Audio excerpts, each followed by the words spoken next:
There is a term I learned recently that I find very fascinating. The term is when you call somebody a chameleon. What's that mean? We know that a chameleon is this reptile that has this really, really cool ability to change its color to help blend into the environment. And it does this to help protect itself from predators. It's a protection mechanism. And when we call a person a chameleon, we are saying that they are changing aspects of who they are, parts of their identity, to better fit in, to blend in with their environment, their social circle or society. Now, typically when someone's called a chameleon, it's not always a good thing, but I think it has its use. And to be fair, I think everybody at some point has been a chameleon.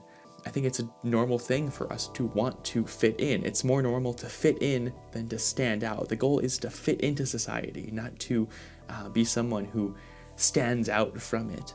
Now, I remember back when I was in middle school, and I was trying so desperately to fit in. I remember thinking about what kind of styles of clothes should I be wearing? What kind of things should I be saying? How should I be talking? What's the lingo? What kind of things should I be interested in? What are the cool things to be interested in right now? And the goal of all of that was to fit in as much as possible, to not stand out. Now, I think we've all been through this, and I think even nowadays, not even just in middle school, but in our everyday lives, we try not to stand out, we try to fit in. And that's not always a bad thing. In fact, I think there are some useful things about that. I think we all might act differently around different people to better fit into our social circles. Like, we might act differently and show different parts of who we are to our best friends and to our family versus to how we present ourselves around our boss. Now, this only becomes a problem when we realize that the way that we present ourselves to other people is not in line with who we actually are, when we are compromising our identity for the sake of conforming to society.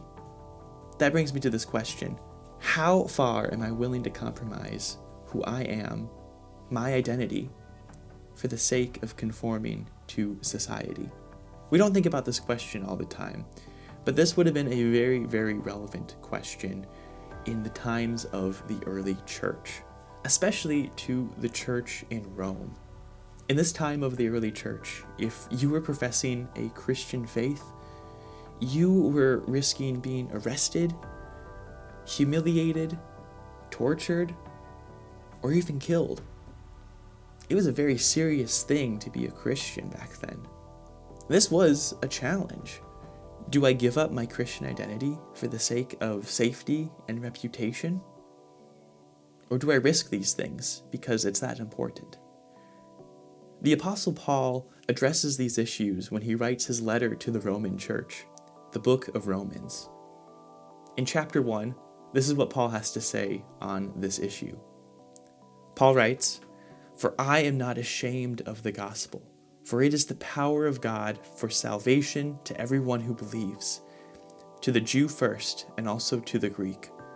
For in it the righteousness of God is revealed from faith for faith. As it is written, the righteous shall live by faith." Paul is saying that we should be unashamed of the gospel. We should be unashamed of our Christian identity, because that Christian identity, the gospel, the truth, this good news of Jesus Christ, it's the power of God. It brings salvation for us. So even though these early Christians would be dealing with the challenges of being arrested, with humiliation and torture and death, they know that all of these risks, these challenges, these pains were only temporary versus the promise of salvation, this promise of paradise, of heaven with God the Father. So they can live unashamed lives. They can live in the gospel regardless of all of these things. They don't have to live in fear and pain anymore. Nowadays, we don't necessarily have to deal with being arrested or tortured for our faith. But there are still definitely connotations connected to our Christian faith connected to the Christian church as a whole.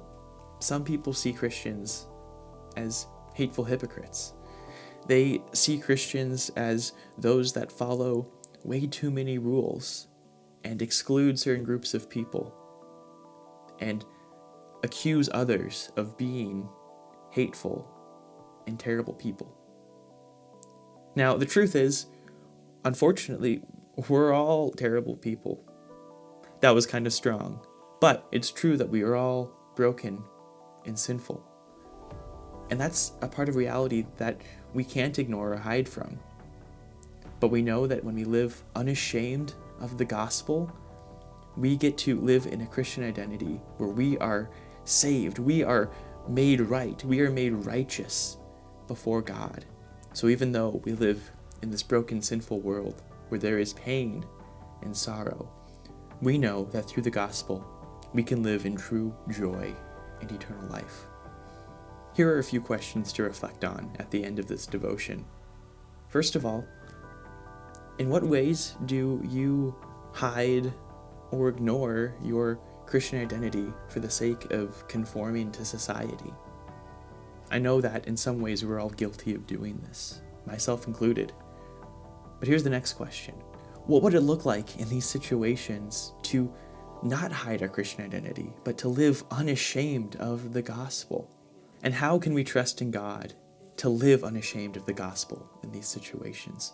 We know that the gospel is an amazing gift for us. It is a part of our Christian identity. So instead of hiding from it or ignoring it, let's live unashamed for the gospel.